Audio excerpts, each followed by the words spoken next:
जय जगन्नाथ बंधु माने आज आम आलोचना करवा मेष राशि विषय। मेष राशि जानी आपण मैंने शनि 7.5 चली शनि 7.5 समय जीवन में बाधा विघ्न आसी थाए, बहुत किछि कष्टर सामना करने को पड़ी थाए एवं प्रत्येक कार्य किछि न किछि बाधा विघ्न और बिगिड़ी जीवार देखा जाई थाए। किंतु कौन सब उपाय कले पुणी से ही शनि 7.5 आम पाई लाभप्रद हो पार, सुखद हो पार। ता छड़ा मेष राशि सेप्टेम्बर मासरे कौन केमिति रहिबो, मेष राशि उन्नति हबो बा अवनति हबो, चाकरी क्षेत्र में केमिति रहिबो, पारिवारिक केमिति रहिबो, शिक्षा क्षेत्र को भली भाबरे रहिबो, वैवाहिक जीवन और प्रेम जीवन को भली रहिबो, भाग्य एवं व्यवसाय को भली रहिबो, से सब विषय आज आपनको मु विस्तार भाबरे कहिबी। मूलरू शेष पर्यंत वीडियो देखंतु। जदि आपण मानकर मेष राशि निश्चिंत देखंतु एवं आपणक परिवार रे जदि कहार मेष राशि देखंतु आपण मध्य रिजोनेट करि परिबे, बहुत किछि आपणक सह मिसिबो। मेष राशिर सेप्टेम्बर मासरे निश्चिंत भाव में यही सब परिवर्तन हबो एवं आपण वीडियो देखिले ही सठिक निर्धारण करिपारिबे कौन आपणको करिवार अछि, कौन करिवार नाही एवं दिग्दर्शन कौ भली आपण ठीक बाट नहीं पारिबे। तेबे मेष राशि व्यक्ति माने बा आपणकर राशि कौन कमेंट्स निश्चिंत लिखंतु। मेष राशि व्यक्ति माने जय हनुमान निश्चिंत भाव में लिखंतु। आपणकर राशि कौन कमेंट्स लिखंतु। आपणक विषय वीडियो आनिबा पई चेष्टा करा जिवो एवं आपण को अंचलरू देखुचंती वीडियो आपणक ना सह मध्य कमेंट्स करंतु। यह छड़ा मोर अन्य चैनल देखापी डिस्क्रिप्शन रे लिंक अच्छी, देखंतु और सब्सक्राइब करंतु। मोर अपॉइंटमेंट नवापाई बा जातक विचार पई किछि भी आपणकर जीवन रे विवाह समस्या, प्रेम समस्या, चाकरी समस्या बा घरे अशांति कलह झगड़ा किछि भी आपणकर समस्या रही तार प्रतिकार करबा पई आपण अपॉइंटमेंट नहीं पारिबे। ऑफिस रो फोन नंबर अच्छी, इनक्वारी करंतु एवं व्हाट्सएप मेसेज करी मध्य आपण अपॉइंटमेंट पाई पारिबे। तेबे एबे जिबा आपणकर होची मेष राशि। प्रथमे देखिबा आमे आपणकर स्वास्थ्यर भाव। स्वास्थ्य भाव आपणकर प्रथम भाव को देखा जाए, कारण जातकर प्रथम घर हेउची निजे जातकर अभिव्यक्ति बा तांको शरीर को भली रहिबो, जातकर केमिति कौन सारा जीवन से अंगे लिभेइबे बा शारीरिक कष्ट बा शारीरिक शांति पाइबे, ताहा सेटा प्रथम घर जना पड़े। तेणु स्वास्थ्य मध्य देखा जाए। तेबे मंगल आपण मानकर षष्ठ घरे गोचर करुछंती। मंगल षष्ठ घरे गोचर करुथिबा हेतु जेहेतु आपणक राशिर सर्वाधिपति होउछंती मंगल बा आपणको मंगल सब बेले ऊर्जा दियंती। मेष राशि को ऊर्जा बा शक्ति जगौथिबा राशि ग्रह होउछंती मंगल ग्रह।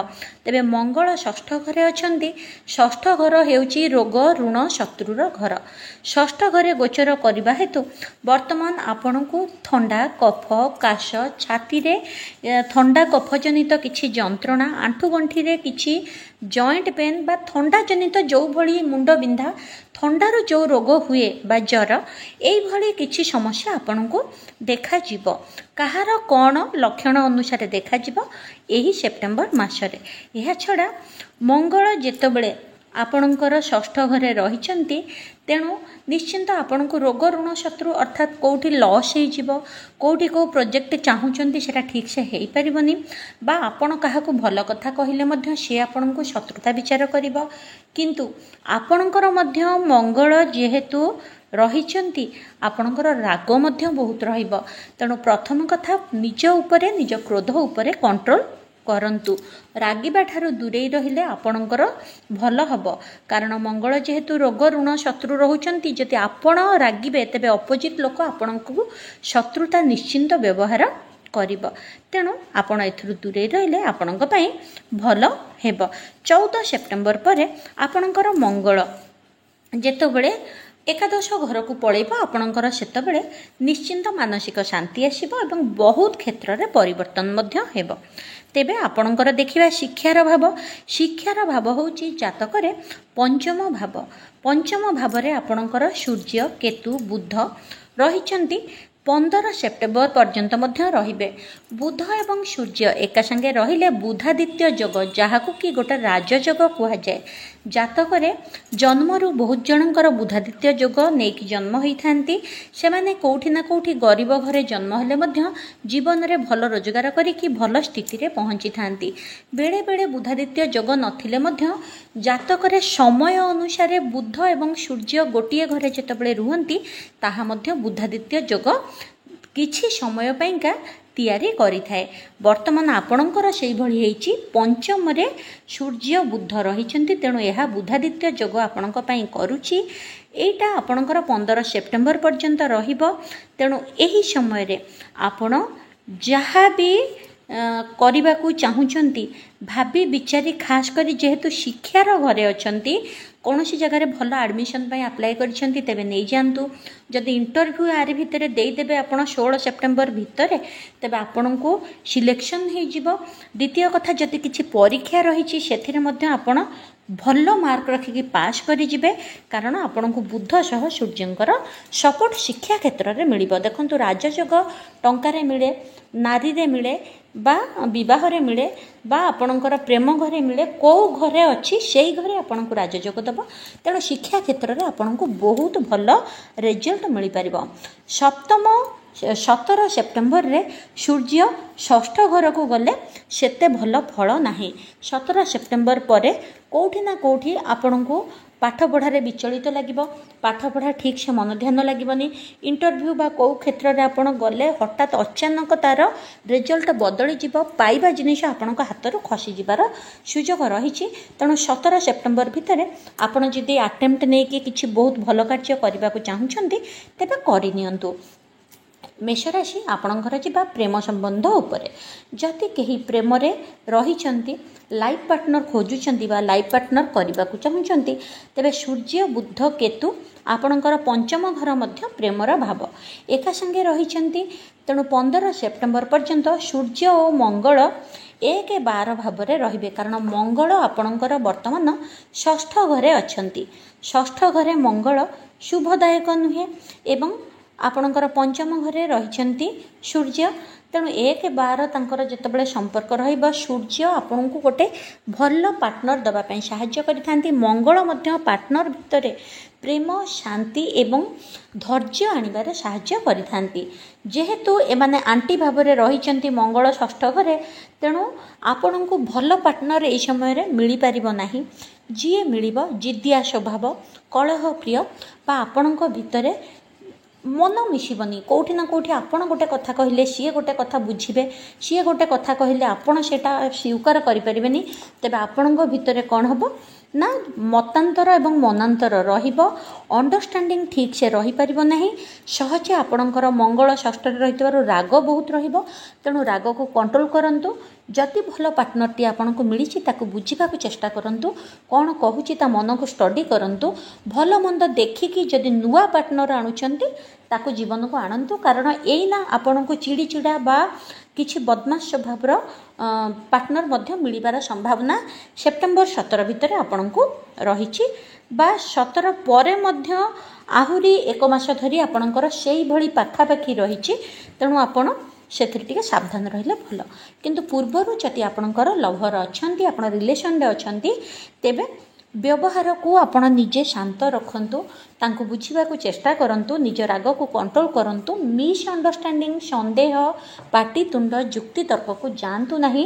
ଏବଂ ଯଦି କେବେ ଅବିଶ୍ୱାସ ମନରେ ଆସୁଛି, ସଠିକ୍ ଜିନିଷ ପତା ଲଗେଇକି ଅବିଶ୍ୱାସ କରନ୍ତୁ, ବିନା କାରଣରେ କରନ୍ତୁ ନାହିଁ, ଯାହାଦ୍ୱାରା କି ସମ୍ପର୍କ ଭାଙ୍ଗିଯିବାର ସମ୍ଭାବନା ବହୁତ ମାତ୍ରାରେ ରହିଛି। ବୈବାହିକ ଜୀବନ ଆପଣଙ୍କର ସପ୍ତମ ଭାବକୁ ଦେଖାଏ। ବୈବାହ ଜୀବନ ଆପଣଙ୍କର ସପ୍ତମ ଅଧିପତି ହେଉଛନ୍ତି ଶୁକ୍ର, ଯିଏକି ଆପଣଙ୍କର ଚତୁର୍ଥ ଘରେ ଗୋଚର କରୁଛନ୍ତି। 15 ସେପ୍ଟେମ୍ବର ପଞ୍ଚମ ଭାବରେ ଗୋଚର କରିବେ। ଶୁକ୍ର ନିଜର 11 ଘରକୁ ଦେଖୁଛନ୍ତି। ଶୁକ୍ର ଯେତେବେଳେ ଏକାଦଶ ଘରକୁ ଦେଖନ୍ତି, ସିଏ 15 ସେପ୍ଟେମ୍ବରଠୁ ଆପଣଙ୍କର 15 ସେପ୍ଟେମ୍ବରଠୁ ଆପଣଙ୍କର ପଞ୍ଚମ ଭାବରେ ଗୋଚର କରିବେ, କିନ୍ତୁ ଏକାଦଶ ଘରକୁ ଦେଖିବେ। ଏହି ଯୋଗ ଯେତେବେଳେ ହୁଏ ସେତେବେଳେ ଦାମ୍ପତ୍ୟ ଜୀବନ ଖୁବ୍ ଭଲ ହୁଏ। ଲାଇଫ୍ ପାର୍ଟନର ସହିତ ମେଷ ରାଶି ଲୋକ ସାଧାରଣତଃ ଟିକେ ରାଗି ଏବଂ ଚିଡ଼ା ସ୍ୱଭାବ, କିନ୍ତୁ ବହୁତ ଦୟାବାନ, ପରିବାର ପ୍ରତି ବହୁତ କିଛି କରନ୍ତି, ସମସ୍ତଙ୍କ ଦୁଃଖ ସୁଖ ବୁଝିକି ସମସ୍ତଙ୍କ ପାଇଁ ବହୁତ ଖର୍ଚ୍ଚ କରନ୍ତି, ସମସ୍ତଙ୍କ ପାଇଁ କିଛି ନ ଭାବି ନଚିନ୍ତି ଆଗୁଆ ସାହାଯ୍ୟ କରିବା ପାଇଁ ଡେଇଁ ପଡ଼ନ୍ତି, ନିଜର ପରିଶ୍ରମ ଅର୍ଥକୁ ମଧ୍ୟ ଅନ୍ୟମାନଙ୍କ ପାଇଁ ଖର୍ଚ୍ଚ କରିଦିଅନ୍ତି, କିନ୍ତୁ ବହୁତ ଟିକେ ରାଗି, ହଠାତ୍ କ୍ଷଣକୋପୀ ହେଇଥାନ୍ତି ଯେହେତୁ ଅଗ୍ନିତତ୍ତ୍ୱ ସମ୍ପନ୍ନ ରାଶି। ତେଣୁ କିନ୍ତୁ ବର୍ତ୍ତମାନ ଆପଣଙ୍କର ଏକାଦଶ ଘରକୁ ଶୁକ୍ର ଦେଖିବା ହେତୁ ସ୍ତ୍ରୀ ସହିତ ବା ସ୍ୱାମୀ ସହିତ ବହୁତ ଭଲ ରହିବ, ବ୍ୟବହାର ଭଲ, ଚାଳିଚଳନ ଭଲ, ଏକା ସାଙ୍ଗେ ମିଶି ବୁଲିବା ପ୍ଲାନ୍ କରିବେ, ଘର ପାଇଁ କିଛି କିଣିବା ପ୍ଲାନ୍ କରିବେ, ସୁନା ମଧ୍ୟ କିଣିବାର, ସୁନା କିଣିବା, ଭୂମି କିଣିବା, ଗାଡ଼ି କିଣିବା, ବୁଲିବାକୁ ଯିବା, ଧର୍ମକର୍ମ କରିବାରେ ଆପଣଙ୍କର ନିଶ୍ଚିନ୍ତ ଆଗ୍ରହ ରହିବ ଏବଂ ଆପଣ ତା ପାଇଁ ପଦକ୍ଷେପ ନେଲେ ମଧ୍ୟ ଭଲ, ଖୁବ୍ ଭଲ ଆପଣଙ୍କର ପାର୍ଟନର ଲାଇଫ୍ କଟିବ। ତା ଛଡ଼ା କିଛି ମାତ୍ରାରେ ରାଗକୁ କଣ୍ଟ୍ରୋଲ୍ କରନ୍ତୁ। ବର୍ତ୍ତମାନ ଶୁଭ ଯୋଗ ରହିଛି, ଯଦି ସ୍ୱାମୀ ସ୍ତ୍ରୀ ସମ୍ପର୍କ ଖୁବ୍ ମଧୁର ହୋଇପାରୁଛି, ନିଜ ରାଗରେ କାହିଁକି ସେ ସମ୍ପର୍କକୁ ନଷ୍ଟ କରିଦେବା। ସ୍ତ୍ରୀ ସ୍ୱାମୀ ପ୍ରତି ବା ସ୍ୱାମୀ ସ୍ତ୍ରୀ ପ୍ରତି ବହୁତ ଭଲ ଏଇଲେ ରହିବ, ଖାସ୍ କରି ବୁଲାଚଲା ଏବଂ ଏନ୍ଜୟମେଣ୍ଟରେ ବହୁତ ଆପଣ ଏକ୍ସପେନ୍ସ କରିବେ ବା ଖର୍ଚ୍ଚ ମଧ୍ୟ କରିବେ। ଭାଗ୍ୟ ଏବଂ କ୍ୟାରିୟର କେମିତି ରହିବ? ନବମ ଭାବ ହେଉଛି ଆପଣଙ୍କର ଭାଗ୍ୟର ସ୍ଥାନ। ନବମ ଭାବର ଅଧିପତି ହେଉଛନ୍ତି ବୃହସ୍ପତି। ଆପଣଙ୍କର ସେ ତୃତୀୟରେ ଗୋଚର କରିକି ନବମ ସ୍ଥାନକୁ ଦୃଷ୍ଟି ଦେଖୁଛନ୍ତି। ମଙ୍ଗଳ କେନ୍ଦ୍ରକୁ ଦେଖୁଛନ୍ତି। ଆପଣଙ୍କ ରାଶିର ଏନର୍ଜି ବା ବଳ ଦିଅନ୍ତି ମଙ୍ଗଳ ଆପଣଙ୍କର କେନ୍ଦ୍ର ଘରକୁ ଦେଖୁଛନ୍ତି ଏବଂ ଆପଣଙ୍କର ବୃହସ୍ପତି ଦେଖୁଛନ୍ତି ନବମ ସ୍ଥାନକୁ। ତେବେ ବୃହସ୍ପତି ନବମ ସ୍ଥାନକୁ ଦେଖିବା ହେତୁ, ମଙ୍ଗଳ କେନ୍ଦ୍ରକୁ ଦେଖିବା ହେତୁ ଭାଗ୍ୟରେ ମହାପରିବର୍ତ୍ତନ ହେବ। ମଙ୍ଗଳ ଯେତେବେଳେ କେନ୍ଦ୍ରକୁ ଦେଖନ୍ତି, ମଙ୍ଗଳ ହେଉଛନ୍ତି ଉର୍ଜାର ପ୍ରତୀକ, ଆଗ୍ରହର ପ୍ରତୀକ, ପ୍ରତ୍ୟେକ ଜିନିଷର ଆଗକୁ ଯାଇକି କାର୍ଯ୍ୟ ବା ପଦକ୍ଷେପ ନେବାର ପ୍ରତୀକ। ତା ଛଡ଼ା ବୃହସ୍ପତି ଯେହେତୁ ଆପଣଙ୍କର ନବମ ଘରକୁ ଦେଖୁଛନ୍ତି, ନବମ ଘର ହେଉଛି ବୃହସ୍ପତିଙ୍କର ମିତ୍ର ଘର ବା ସ୍ୱଗୃହ ବୋଲି ମଧ୍ୟ କୁହାଯାଇପାରେ। ତେଣୁ ମିତ୍ର ଘର ହେତୁ ବୃହସ୍ପତି ପ୍ରଭାବ ମଧ୍ୟ ଭଲ ରହିବ। ତେଣୁ ଭାଗ୍ୟରେ ଭଲ ପରିବର୍ତ୍ତନ ଆସିବ। ମୁଁ ଯେମିତି କହିଛି, ଟଙ୍କା ଯଦି ଆପଣ କେଉଁଠି କାର୍ଯ୍ୟକାରୀ କରାଇବେ, ଖାସ୍ କରି ଭୂମି କିଣାକିଣିରେ ବା ଆପଣ କେଉଁଠି ପ୍ରୋଜେକ୍ଟରେ ଇନଭେଷ୍ଟ କରୁଛନ୍ତି, ବ୍ୟବସାୟ କ୍ଷେତ୍ରରେ କିଛି ଲଗେଇବେ ଭାବି ଚିନ୍ତିକି, ତେବେ ଆପଣଙ୍କୁ ଶୁଭ ଫଳ ଦେବ ଏବଂ ଆପଣଙ୍କର ପ୍ରତ୍ୟେକ କାର୍ଯ୍ୟରେ ସୁନା କିଣିବା, ଘର କିଣିବା, ଭୂମି କିଣିବା ଏସବୁଥିରେ ଆପଣଙ୍କୁ ବର୍ତ୍ତମାନ ସପୋର୍ଟ ଭଲ ମିଳିବ। ଯଦି ଆପଣ ସେୟାର ମାର୍କେଟ ବା ଷ୍ଟକ୍ ମାର୍କେଟରେ ଇନଭେଷ୍ଟ କରିବାକୁ ଚାହୁଁଛନ୍ତି, ତେବେ 15 ସେପ୍ଟେମ୍ବର ପୂର୍ବରୁ ହିଁ କରନ୍ତୁ, କାରଣ 15 ସେପ୍ଟେମ୍ବରରୁ ଆପଣଙ୍କର ଷଷ୍ଠ ଗୃହରେ ରହିଛନ୍ତି ମଙ୍ଗଳ ରହିଛନ୍ତି। ହେଲେ ଆପଣଙ୍କର ରୋଗ ଋଣ ଶତ୍ରୁର ଏଇସବୁ ରହିଛି ସିନା, କିନ୍ତୁ ବୁଧ ଏବଂ ସୂର୍ଯ୍ୟ ରହିଛନ୍ତି ପଞ୍ଚମ ଘରେ, ଯିଏକି ଆପଣଙ୍କର ବୁଧାଦିତ୍ୟ ଯୋଗ ମଧ୍ୟ କ୍ରିଏଟ୍ କରୁଛନ୍ତି। ତେଣୁ ଭାବିଛନ୍ତି ଯଦି ସେୟାର ମାର୍କେଟ ବା ଷ୍ଟକ୍ ମାର୍କେଟରେ ଆପଣ ଇନଭେଷ୍ଟ କରିବାକୁ ଚାହୁଁଛନ୍ତି, 15 ସେପ୍ଟେମ୍ବର ପୂର୍ବରୁ କଲେ ବୁଧାଦିତ୍ୟ ଯୋଗ ଯୋଗୁଁ ଆପଣଙ୍କୁ ଭଲ କିଛି ଟଙ୍କା ପାଇବାର ସମ୍ଭାବନା ରହିଛି। କିନ୍ତୁ ଷ୍ଟକ୍ ମାର୍କେଟ ସବୁବେଳେ ଆପଣଙ୍କର କୌଣସି ଅଚାନକ ପଦକ୍ଷେପ ବଢ଼ିବା କମିବା ଏଇସବୁରେ ମଧ୍ୟ ଯାଏ। ତେଣୁ ଠିକ୍ ସେ ଭାବିଚିନ୍ତି କୌଣସି ମ୍ୟାନେଜରଙ୍କ ପରାମର୍ଶ, କୌଣସି ବିଜ୍ଞ ଲୋକଙ୍କ ପରାମର୍ଶ ନେଇକି ଷ୍ଟକ୍ ମାର୍କେଟ ବା ଆପଣଙ୍କର ସେୟାର ମାର୍କେଟରେ ଟଙ୍କା ଲଗାଇ ପାରିବେ, କାରଣ ଆର୍ଥିକ ଜୋଖମ ମଧ୍ୟ ସେଇଥିରେ ଆସେ। ଭାବିଚିନ୍ତି ଯଦି ଠିକ୍ ପ୍ରୋଜେକ୍ଟରେ ଲଗାଇବେ, 15 ସେପ୍ଟେମ୍ବର ପୂର୍ବରୁ ବୁଧାଦିତ୍ୟ ଯୋଗ ଯୋଗୁଁ ଆପଣଙ୍କୁ ଭଲ ଟଙ୍କା ପଇସା ମଧ୍ୟ ମିଳିପାରିବ। ଦଶମ ଭାବ ହେଉଛି ଆପଣଙ୍କର କ୍ୟାରିୟରର ଭାବ ଏବଂ କାର୍ଯ୍ୟକ୍ଷେତ୍ରର ଭାବ। ଦେଖନ୍ତୁ, ଶନି ହେଉଛନ୍ତି ଆପଣଙ୍କର ରାଶିରେ, ମେଷ ରାଶିରେ ଦଶମାଧିପତି, ଯିଏକି 12 ଘରେ ଗୋଚର କରୁଛନ୍ତି। 12 ଘରେ ଗୋଚର କଲେ ଶନି ବୈଦେଶିକ ଲାଭ ହୋଇଥାଏ। ବିଦେଶ ଜନିତ ଯଦି କିଛି ଖେଳୁଛନ୍ତି, କିଛି ଷ୍ଟକ୍ ମାର୍କେଟରେ ଲଗାଇଛନ୍ତି ବା ବିଦେଶରେ କୌଣସି ଟଙ୍କା ପାଇବା ପାଇଁ, ଡଲାର ଇନକମ୍ କରିବା ପାଇଁ ଆପଣଙ୍କର ଯୋଗ୍ୟତା ରହିଛି, ସେଠୁ ଆପଣଙ୍କୁ ଲାଭ ମଧ୍ୟ ମିଳିବ। ଅଫିସରେ ଯଦି ଚାକିରି କରିଛନ୍ତି, ରେସ୍ପନ୍ସିବିଲିଟି ବଢ଼ିବ ଏବଂ ଆପଣଙ୍କୁ କ୍ରିଏଟିଭନେସ୍ ଆସିବ, ପଦକ୍ଷେପ ମଧ୍ୟ ଭଲ ନେବେ। କିନ୍ତୁ ଆପଣଙ୍କର ସହକର୍ମୀ ଆପଣଙ୍କୁ ଈର୍ଷା କରିବେ, ଲିଟିଗେସନରେ ଫସାଇବା ପାଇଁ ଚାହିଁବେ ଏବଂ ଅପୋଜ ମଧ୍ୟ କରିବେ, କାରଣ ଶନି ଶୁଭ ଫଳ ଦେବା ବେଳେ କିଛିଟା ଦୃଷ୍ଟି ଯୋଗୁଁ ମଧ୍ୟ ଆପଣଙ୍କର ଅଶୁଭତ୍ୱ ରହିଥାଏ, କାରଣ ଆପଣଙ୍କର ଶନି 7.5 ଚାଲିଛି। ନଚେତ୍ ଶନି ଦଶମାଧିପତି ଭାବରେ ରହିଛନ୍ତି, ଆପଣଙ୍କର ସବୁଥିରେ ମଙ୍ଗଳ ହେବା ଜାଗାରେ 7.5 ଯେହେତୁ ରହିଛି, ଆପଣଙ୍କର ସହକର୍ମୀ ଠାରୁ, ସହପାଠୀ ଠାରୁ, କାହା ସହିତ ଯଦି ବିଜନେସ୍ କରୁଛନ୍ତି, ଭାବି ଚିନ୍ତି ବୁଦ୍ଧି ବିଚାରି କାର୍ଯ୍ୟ କରନ୍ତୁ ଏବଂ ସେମାନଙ୍କୁ ରାଗ ଦେଖାନ୍ତୁ ନାହିଁ। ବୁଦ୍ଧିମତାରେ ସରଳ ଭାବରେ ସ୍ନେହ ଶ୍ରଦ୍ଧାରେ ବାନ୍ଧି ରଖି ନିଜ ସ୍ୱାର୍ଥକୁ ଆଦାୟ କରିବାକୁ ଚେଷ୍ଟା କରନ୍ତୁ। ବିଦେଶ କମ୍ପାନୀରେ ଯଦି ଚାକିରି ବାକିରି ପାଇଁ ଚେଷ୍ଟା କରୁଛନ୍ତି, ଏମ୍ପ୍ଲୟମେଣ୍ଟ ପାଇଁ ଚାହୁଁଛନ୍ତି, ଆପଣଙ୍କୁ ଏଥିରେ ସଫଳତା ମିଳିଯିବ। କାମରେ ଆପଣଙ୍କୁ ସାହାଯ୍ୟ ମିଳିବ, କିନ୍ତୁ ଶନି 7.5 ଯୋଗୁଁ ଆଳସ୍ୟ ଆସିବ। ସବୁ କାମକୁ ପଛରେ କରିବାକୁ ଇଚ୍ଛା ହେବ, ବହୁତ ସମୟ ଟିକେ ଶୋଇବା ପାଇଁ ଇଚ୍ଛା ହେବ। ତେଣୁ ଶୋଇବା ଠାରୁ ଦୂରେଇ ରୁହନ୍ତୁ, ଆଳସ୍ୟ ତ୍ୟାଗ କରନ୍ତୁ, କର୍ମକାରକ ହୁଅନ୍ତୁ, ଆଜିର କାମ ଆଜି ହିଁ କରିଦେବା ପାଇଁ ଚେଷ୍ଟା କରନ୍ତୁ। ଶନି 7.5 ଯୋଗୁଁ କାମ ପଛକୁ ଭାବିଲେ କାମ ବହୁତ ପଛରେ ରହିଯିବ। ଆଉ ଏକା ସାଙ୍ଗେ ଶନି 7.5 ବେଳେ ଏକା ସାଙ୍ଗେ ସବୁ କାମ ମାଡ଼ି ଆସେ, ସବୁ ଅସୁବିଧା ମଧ୍ୟ ମାଡ଼ି ଆସେ। ସେତେବେଳେ ଯେହେତୁ ପଛକୁ ପକେଇକି ରଖିଥାନ୍ତି, ଏକା ସାଙ୍ଗେ କୌଣସି କାର୍ଯ୍ୟକୁ ଆଟେମ୍ପ୍ଟ କରିପାରିବେ ନାହିଁ, ଫସିଯିବେ। ଖାସ୍ କରି ଚାକିରିଆ ଲୋକ ଏଥିରେ ସାବଧାନ ରୁହନ୍ତୁ। ବ୍ୟବସାୟୀ ମଧ୍ୟ ବୁଧ ଓ ଶୁକ୍ର ଭଲ ଯୋଗ ଯୋଗୁଁ ବହୁତ ଭଲ ବ୍ୟବସାୟ ହେବ। ଆପଣଙ୍କର ରାଶିରେ ବର୍ତ୍ତମାନ ଭଲ ସ୍ଥାନରେ ଅଛନ୍ତି ଏବଂ ଫାଇନାନ୍ସିଆଲ ସପୋର୍ଟ ମିଳିବ, ଫାଇନାନ୍ସିଆଲ ଗ୍ରୋଥ୍ ହେବ। ଆପଣଙ୍କର ବହୁତ ବ୍ୟବସାୟ ଜାଗାରେ ଆପଣ ଇନଭେଷ୍ଟମେଣ୍ଟ ଭଲ କରିବେ ଏବଂ ଆପଣଙ୍କର ବ୍ୟବସାୟ ଯେତିକି ଖରାପରେ ଚାଲିଥିଲା, କିଛି ନା କିଛି ନୂଆ ପ୍ରୋଜେକ୍ଟ କରିବେ, କିଛି ନା କିଛି ବ୍ୟବସାୟରେ ଆପଣ ଇନଭେଷ୍ଟମେଣ୍ଟ କରିବେ, ଆପଣଙ୍କର ଲାଭ ମଧ୍ୟ ଆସିବାର ସୁଯୋଗ ରହିଛି। ଶନି 7.5 କେବେ କ୍ଷତିକାରକ ନୁହଁ, ସେ ଆସିଥାନ୍ତି ଆମ ଜୀବନରେ ଆମେ ଯାହା ଭୁଲ କରିଛେ, ଯେଉଁ କାମକୁ କରିନେ, ଅଣଦେଖା କରିଛେ, ତାର ମହତ୍ଵ ବୁଝେଇବା ପାଇଁ ଆସିଥାନ୍ତି। ତେଣୁ ଆପଣ ଯଦି କର୍ମଠ ହୋଇକି କାମକୁ କରିଯିବେ, ଯେଉଁ ସମୟରେ ଯାହା କର୍ତ୍ତବ୍ୟ କରିବା କଥା କରିବେ, କେବେ ବି ଶନି 7.5ର ବିପଦ ଆପଣଙ୍କ ଉପରକୁ ଆସିବ ନାହିଁ।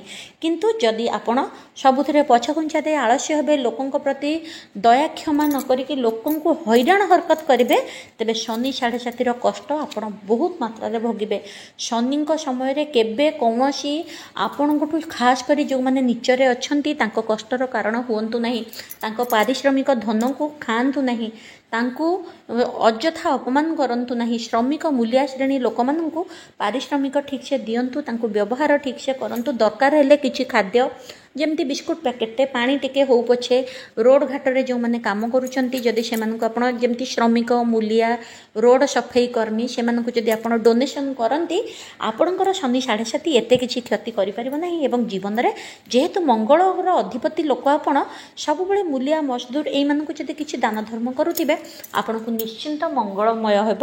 ବ୍ରାହ୍ମଣଙ୍କୁ କିଛି ସଞ୍ଚା, କିଛି ଦକ୍ଷିଣା ମଧ୍ୟ, 21 ଟଙ୍କା ହଉ, 11 ଟଙ୍କା ସହ ଗୋଟେ ବିସ୍କୁଟ ପ୍ୟାକେଟ୍ ହଉ ନା କାହିଁକି, ଗୋଟେ କଦଳୀ ହଉ ନା କାହିଁକି, ଯଦି ଆପଣ ଦେଉଛନ୍ତି, ସବୁବେଳେ ଆପଣଙ୍କର ସୌଭାଗ୍ୟ ବୃଦ୍ଧି ନିଶ୍ଚିନ୍ତ ଭାବେ ହେବ। ଏବଂ ସ୍ତ୍ରୀ ବା ପରିବାରରେ ଯେଉଁମାନେ ନାରୀ ରହିଛନ୍ତି, ତାଙ୍କୁ ସମ୍ମାନ ଦିଅନ୍ତୁ, ଅପମାନ କରି କଥା କୁହନ୍ତୁ ନାହିଁ। ମଙ୍ଗଳ ଗ୍ରହର ଏହା ମଧ୍ୟ ବହୁତ ସପୋର୍ଟ କରେ। ଆପଣଙ୍କ ପାଇଁ ସବୁବେଳେ ଶୁଭ ହେଉଛି ହନୁମାନ ଚାଳିଶା ପାଠ କରନ୍ତୁ, ହନୁମାନଙ୍କ ଶରଣରେ ରୁହନ୍ତୁ। ଶନି 7.5ରୁ ଆପଣଙ୍କୁ ମୁକ୍ତି ମିଳିବ 100% ଏବଂ ଆପଣଙ୍କ ରାଶି ପାଇଁ ହନୁମାନ ଚାଳିଶା ପାଠ ସବୁବେଳ ପାଇଁ ଭଲ। ବା ପ୍ରଭୁ ହନୁମାନଙ୍କ ନାଁ ନେଇକି ଗାଡ଼ି ଚଲାନ୍ତୁ, ବାଟରେ ଘାଟରେ ଯାଆନ୍ତୁ, ବ୍ୟବସାୟ ବାଣିଜ୍ୟକୁ ଯାଆନ୍ତୁ, ଅଫିସକୁ ଯାଆନ୍ତୁ, ମଙ୍ଗଳ ହିଁ ହେବ। ଦେଖା ହେବା ଆଉ ଗୋଟେ ଭିଡ଼ିଓରେ। ଆପଣ କମେଣ୍ଟସରେ ନିଜର ରାଶି ଲେଖନ୍ତୁ। ଜୟ ଜଗନ୍ନାଥ ନିଶ୍ଚିନ୍ତ ଲେଖନ୍ତୁ।